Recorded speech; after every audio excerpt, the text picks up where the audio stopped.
کہ نرینہ اولاد کے حصول کے لیے میں جو ایک وظیفہ بتا رہا ہوں۔ تو جو شخص یہ کہتی ہیں کہ جو ہماری اولاد نہیں ہو رہی، اور کئی عرصہ ہو گیا ہے شادی ہوئی کہ اولاد نہیں جو ہو رہی، کہ نرینہ اولاد کے حصول کے لیے میں وظیفہ بتا رہا ہوں کہ 7ویں روزے کو افطاری سے پہلے پہلے یا افطاری کرنے سے پہلے پہلے جو دعا کی جاتی ہے، جو دعا مانگی جاتی ہے،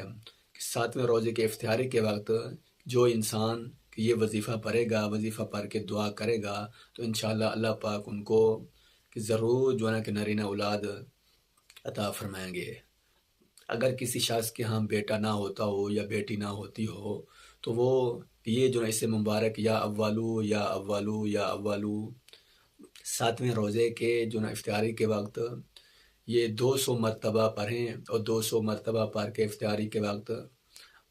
آپ جو نا ایک گلاس جو ہے نا پانی کا سامنے رکھ لیں کہ 200 مرتبہ یہ پڑھیں۔ اس سے پہلے 7 مرتبہ درود پاک، پھر 200 مرتبہ یا اولو یہ پڑھیں۔ اس کے بعد پھر 7 مرتبہ درود پاک پڑھ کے اس پانی پر یا شربت کوئی ہو تو اس پر آپ جو ہے نا یہ دم کریں، اور افطاری جو ہے نا اس پانی کے ساتھ آپ کریں۔ اس میں جو ہے نا آدھا گلاس جو ہے نا باقی رہنے دیں، وہ جو باقی رہ جائے کہ اس میں سے جو ہے نا آدھا گلاس اپنی بیوی کو پلائیں، اور جو ہے آدھا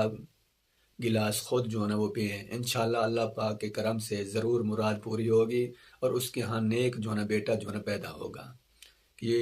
یہ وظیفہ جو ہے نا ہمارے اکابرین کا مجرب جو ہے